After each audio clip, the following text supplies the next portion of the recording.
ఇచ్చారు. వాళ్ళ రుణం తీర్చుకోవాల్సిన బాధ్యత ఈ సభ పైన ఉందని చెప్పి మీ అందరికీ తెలియజేస్తున్నా. ఆ బాధ్యతను మన కళ్ళ ముందు ఎప్పుడూ కనపడవలసిన అవసరం ఉంది. ఈరోజు రాష్ట్రం విధ్వంసమైన రాష్ట్రాన్ని మళ్ళీ గాడి పెట్టాలి. మంత్రులందరం ప్రమాణ స్వీకారం చేశాం. పవన్ కళ్యాణ్ గారు అందరం కూడా చేశాం. కానీ ఈరోజు ఒక్కసారి ఆలోచిస్తే ఎక్కడున్నామో తెలియని పరిస్థితి, ఎంత అప్పుందో తెలియని పరిస్థితి, చాలా సమస్యలు ఉన్నాయి. అయితే ప్రజలు మంచి ఎమ్మెల్యేలు ఎన్నుకున్నారు.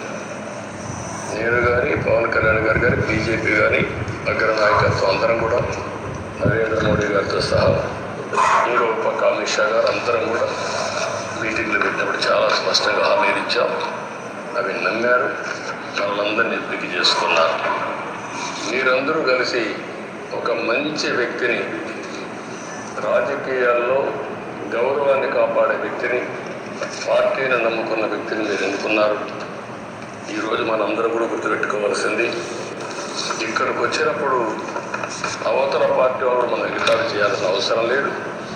ప్రజల పనిష్మెంట్ ఇచ్చారు. ఇదే హౌస్లో నేను చూశాను. 23 సీట్లు మాకు వచ్చాయి. నేను బాధపడ్డాము. కానీ ప్రజాస్వామ్యాన్ని గౌరవించాలనే ఉద్దేశంతో ప్రజాస్వామ్యంగా పనిచేశాం. 23వ తారీఖు ఎన్నికల రిజల్ట్స్ వస్తే దాన్ని వక్రీకరించి 23వ తారీఖున దేవుడు రాసిన స్క్రిప్ట్ ఇది, మీకు 23 సీట్లు వచ్చాయని మాట్లాడారు. ఇప్పుడు నేను అడుగుతున్నా, కూటమికి 164 సీట్లు వచ్చాయి. 1, 6, 4 కూడుకుంటే 11 వస్తుంది. రాష్ట్రంలో దగ్గర 1631 రోజులు అమరావతి రైతాంగం ఆడబిడ్డలు ఉద్యమం చేశారు. ఆ 4 నెంబర్లు కలుపుకుంటే 1, 6, 3, 1 కలుపుకుంటే 11 వస్తుంది. అంటే ఇది కూడా భగవంతుడి స్క్రిప్ట్ అయినా కూడా నేను మాట్లాడడం లేదు, నేను కామెంట్ చేయడం లేదు. ఈరోజు ఉంటే వాళ్ళు కూడా అర్థమయ్యేది. వాళ్ళు ఉండకుండా పోవడం అనేది వాళ్ళ పెరుగుతున్నాం తప్ప ఇంకోటి కాదని చెప్పి కూడా నేను మీకు తెలియజేస్తున్నాను. అయితే నేను ఇక్కడుండే సభ్యులు కూడా మిమ్మల్ని కోరుతున్నా, మనం ప్రజా సమస్యలపైన దృష్టి పెట్టాలి తప్ప వీళ్ళ మీద కాదని చెప్పి కూడా నేను మీకు తెలియజేసుకుంటున్నాను. ఆ రోజు పవన్ కళ్యాణ్ గారిని అసెంబ్లీ గేటు కూడా తాకనీయం అని పెద్ద పెద్ద డైలాగులు చెప్పారు. 21 సీట్లలో పోటీ చేసి 21 సీట్ని గెలిపించారు.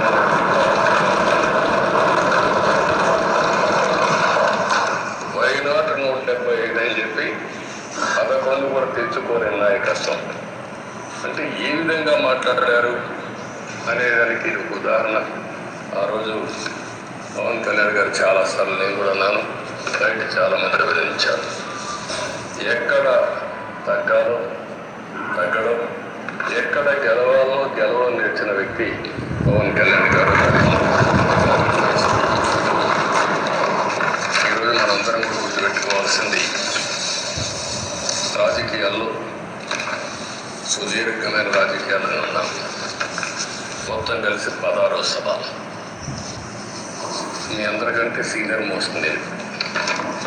8 + 1 9వసారి, అంటే 16 సభల్లో 16వ సభ 9 సభల్లో ఉన్నాను.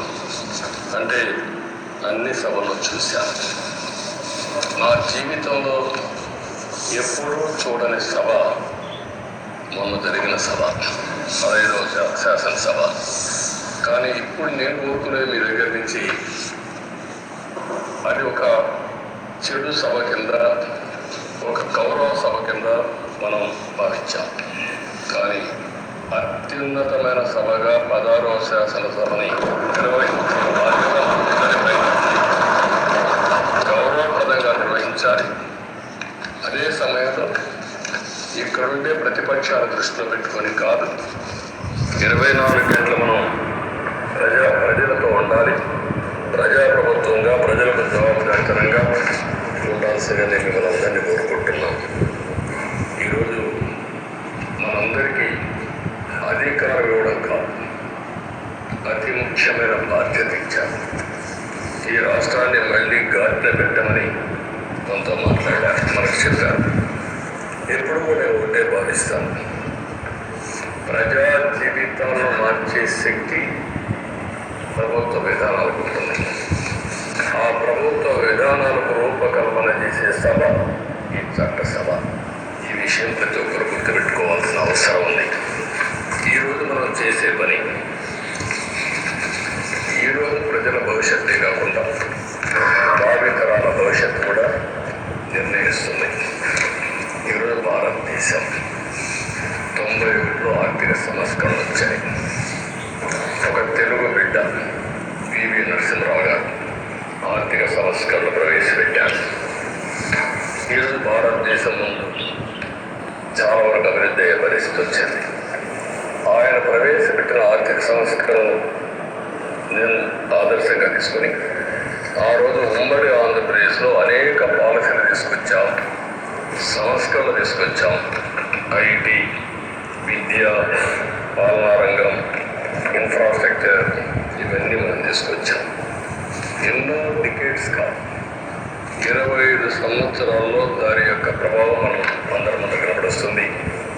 ఈరోజు హైదరాబాద్ నగరం వన్ ఆఫ్ ది బెస్ట్ సిటీగా ఉందంటే 25 ఏళ్ల ముందు తీసుకున్న నిర్ణయాలే కారణం. ఈరోజు నేను అందరినీ ఒకటే కోరుతున్నా, మీ అందరినీ, ఈరోజు భారతదేశం 5వ అతిపెద్ద ఆర్థిక వ్యవస్థ. ఇంకొక 4-5 సంవత్సరాల్లో ఎన్డీఏ ఆధ్వర్యంలో 3వ అతిపెద్ద ఆర్థిక వ్యవస్థగా తయారవుతుంది. 2047 వికసిత్ భారత్ ఎన్డీఏ నరేంద్ర మోడీ గారి కళ అయితే, వికసిత్ ఆంధ్రప్రదేశ్ మనందరి కళ కావాల్సిన అవసరం ఉంది. నాకు ఏమాత్రం అనుమానం లేదు, భారతదేశం ప్రపంచంలో అగ్రస్థానానికి వెళ్తాం.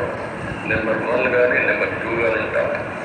అదే సమయంలో మనందరి ఆశయం, మనం చేసే చట్టాలన్నీ కూడా తెలుగువారు ప్రపంచంలోనే నెంబర్ 1గా ఉండాలని, ఆంధ్రప్రదేశ్ని జీరో పావర్టీ స్టేట్గా తయారు చేసి ఆర్థిక అసమానతను తగ్గించే విధానానికి ఈ సభ శ్రీకారం చుట్టాలని కోరుకుంటూ, దానికి అయ్యన్న పాత్రి గారి అధ్యక్షత మనం ముందుకు పోవాలని చెప్పి స్ఫూర్తిగా కోరుకుంటున్నారు. ఇంకొక పక్క ఈరోజు మీరందరూ కూడా గుర్తుపెట్టుకోవాల్సింది, ఈ సభలో దూషణలు చేస్తున్నవి కాకుండా ఊందాతనంతో ప్రతి ఒక్కరూ కూడా ముందుకు పోయే విధంగా కార్యక్రమాన్ని తీసుకుపోవాల్సిందిగా కోరుతున్నా. 16 సభలు మనం చూసాం. ఈ 16 సభలు మీరు చూస్తే ఆంధ్రప్రదేశ్ శాసనసభ హేమాహే మీద వచ్చారు. అందులో టంగుటూరి ప్రకాశం పంత్, ఎన్జీ రంగా, నీలం సంజీవరెడ్డి, బెజవాడ గోపాల్ రెడ్డి, తెన్నేటి విశ్వనాథం, గౌతల చెన్నం, పివిజి రాజు, ఉచ్చలపల్లి సుందరయ్య, అయ్యదేవర కాళేశ్వరరావు, చంద్ర పుల్లారెడ్డి, వావిలాల గోపాలకృష్ణయ్య, మోటూరి హనుమంతరావు, గుంటూరి పాపనయ్య, కాకాని వెంకటరత్నం లాంటి ఉత్తరులందరూ వచ్చారు. వీళ్ళు కాకుండా పివి నరసింహరావు ఈ రాష్ట్రంలో పుట్టి కేంద్రం నుంచి ఆర్థిక సంస్కరణ తీసుకొచ్చారు. ఇంకో పక్కన ఎన్టీ రామారావు గారు, ఒక చరిత్ర సృష్టించిన యుగ పురుషుడు ఎన్టీ రామారావు గారు. వీళ్ళందరూ మనకు ఆదర్శం కావాలని సమర్థిగా కోరుకుంటున్నారు. అందుకని ఈరోజు ఒక పక్కన చూస్తే చట్టసభల విలువ తెలిసిన వ్యక్తి అయ్యన్న పాత్రుడు గారు. అనేక సందర్భాల్లో ఒక్కోసారి ఆవేశాలు మెంబర్లు వచ్చాయి. అవన్నిట్లో మీరు కూడా భాగస్వామిగా ఉన్నారు. కానీ ఈరోజు నేను కోరుకునేది, మీ ఆధ్వర్యంలో రాజ్యాంగ స్ఫూర్తి నిలుస్తుందని, ప్రజాస్వామ్యాన్ని కాపాడతారని, ఈ సభ హుందాగా నడుస్తుందని దాంట్లో నాకు ఏమాత్రం అనుమానం లేదు. ఆ నమ్మకం ఉంది. దానికి మరొకసారి మీ యొక్క ఆధ్వర్యంలో భగవంతుడు అన్ని విధాలు మీకు ఆ శక్తినివ్వాలని, తప్పకుండా ఈ అసెంబ్లీ సెషన్స్లో ఈ 5 ఏళ్లలో రాష్ట్రానికి కొన్ని సమస్యలు ఉన్నాయి.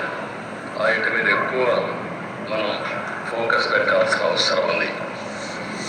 రాజధాని కట్టుకోవాలి, పోలవరం పూర్తి చేసుకోవాలి, నదులు అనుసంధానం చేసుకోవాలి, పెట్టుబడులు రావాలి, మౌలిక సదుపాయాలు కలిగించాలి, బీసీలకు బడుగు బలహీన వర్గాలకు న్యాయం చేయాలి. ఏది చేసినా పేదవాళ్ళ దృష్టిలో పెట్టుకొని ఈ అసెంబ్లీ చేసేటప్పుడు మీ అపారమైన అనుభవాన్ని మీరు ఉపయోగించుకుని ఈ సభను సక్రమైన దారి నడిపించడానికి మీరు దోహదం చేయాల్సిందిగా మిమ్మల్ని అందరినీ కోరుకుంటూ, ఈరోజు మీరేసే మీ ఆధ్వర్యంలో జరిగే చర్చలు 2047కి తెలుగు జాతి ప్రపంచంలోనే నెంబర్ 1గా ఉండటానికి, ఈ రాష్ట్రంలో పేదరికం లేని సమాజాన్ని నిర్మాణం చేయడానికి, ఆర్థిక అసమానతలు తగ్గించే దిశగా మన ప్రయాణం సాగడానికి పూర్తిగా మీ ఆధ్వర్యంలో సాగాలని చెప్పి కోరుకుంటూ, మరొకసారి మీకు భగవంతుడు అన్ని విధాల ఆయురారోగ్యాలు ఇచ్చి ఈ సభను సుజాభివృద్ధి ఇచ్చే కార్యక్రమానికి శ్రీకారం చుట్టాలని కోరుకుంటూ నేను నమస్కారం.